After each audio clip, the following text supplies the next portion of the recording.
Good morning mga kaguro, good morning sa inyong lahat mga kaguro. Galing po tayo na mamalingki mga kaguro. Ayan po, bit-bit po natin ang ating napamamalingki mga kaguro. Ayan. Ayan. So, papakita ko po sa inyo mga kaguro. Medyo hinihingal pa po tayo kasi galing tayo sa palengke mga kaguro. Ayan. So, ito po yung ating napamalingki. So, laman po nito mga kaguro ay mga ulam. Siguro mga 3 to 4 days po itong uulamin natin mga kaguro. At meron din po tayong mga sangkap na binibili. Yan. Meron din po tayong mga nabiling mga gulay mga kaguro. Yan. So, mamaya ko na po ipapakita sa inyo yung nabili nating ulam. Ito po muna yung ating papakita. Ayan, nakabili po tayo mga kaguro ng 2 patola. Ayan, 2 mahabang patola kasi minisuwahan tayo or magmiswang luto tayo mga kaguro with baboy. And meron din po tayong 2 cucumber para gawin nating salad. And bumili din po tayo mga kaguro ng isang tawag nito, mustasa, isang taling mustasa. 10 pesos po yan. At ito naman po yung ating biniling mga petsay. Tagalog petsay po. Yan. Yan. Medyo marami po yung binili nating petsay mga kaguro kasi mag-isa tayo ng petsay, lagyan po din po natin ng pork, ng baboy. So, yan po yung ating petsay po at kasama po yung ating mustasa ay worth 45 pesos po yan.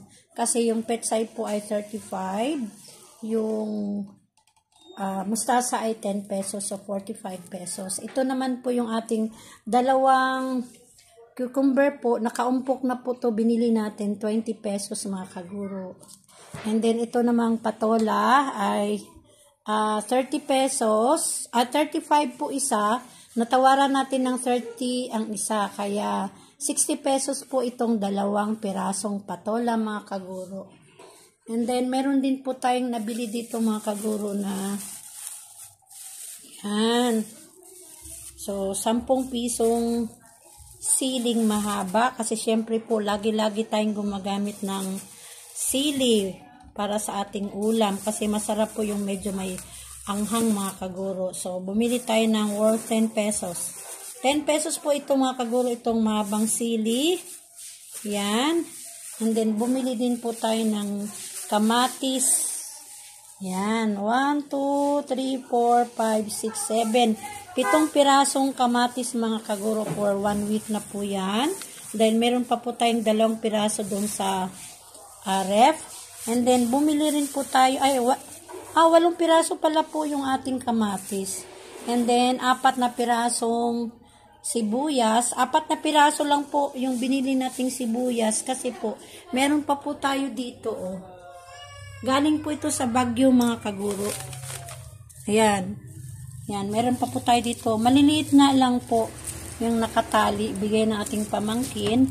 So, mayroon pa naman po, kaya 4 na piraso lamang po yung binili nating sibuyas kasi meron pa po. Pagtsagaan na lang natin anuhin kahit maliliit po.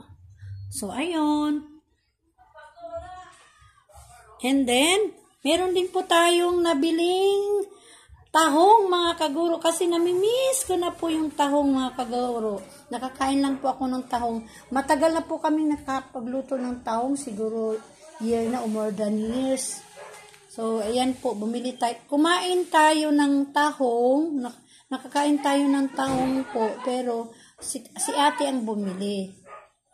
Pero ngayon po ay bumili tayo para pang-almusal po natin at lulutuin po natin yan ngayon mga kaguro. Yan pong tahong na yan ay 90 pesos mga kaguro. 3/4. And then, ito po yung ating nabili mga kaguro na ulam. Ayan. Baba lang po natin mga kaguro para maipakita ko sa inyo. So, ito po ay bumili tayo ng ito. Yan lang po ha. Labas natin sa plastic kasi daw na doble po yung plastic. Dinoble po para Hindi tatagos po yung kanyang ano. Yan. Bumili tayo ng galunggong mga kaguro. Ayan o. Fresh pa po yung galunggong. So, ito po ay tatlong piraso na medyo malalaki po. Yan po ay 185. 185 po mga kaguro. Tatlong piraso. Medyo malaki naman po. And then, meron din po tayong nabiling. Yan. Bumili po tayo ng buto-buto mga kaguro. Dahil hindi po tayo mawalan ng buto-buto pagka namalingki tayo.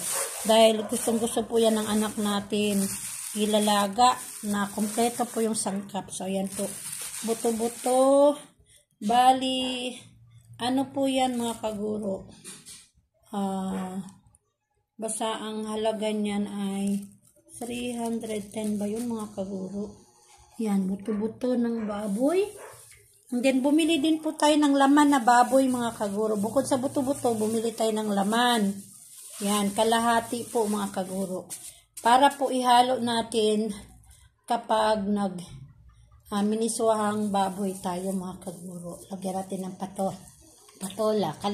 Hatiin lang po natin itong mga kaguro, yung laman na nabili natin. Panghalo ng miniswahang baboy at patola. And then, yung kalahati naman po nito ng baboy ay igisa natin doon sa yung nabili nating petsay, mga kaguro. Yan. Ginisang petsay with baboy, with pork. Yan. So, tipid-tipid lang po tayo mga kaguro. Kasi, alam nyo naman po, mahirap ang buhay ngayon. And then, ito naman po ay bangus. Yan. Bumili tayo ng bangus, 2 piraso mga kaguro. Yan. Yan po yung bangus natin. Hindi ko na po ilabas. 2 pirasong bangus. Yan. Ang bala ko po nito mga kaguro ay salsyado. Lagyan po natin ng itlog mga kaguro. Yan. Salsyadong luto. Kasi lagi na lang po na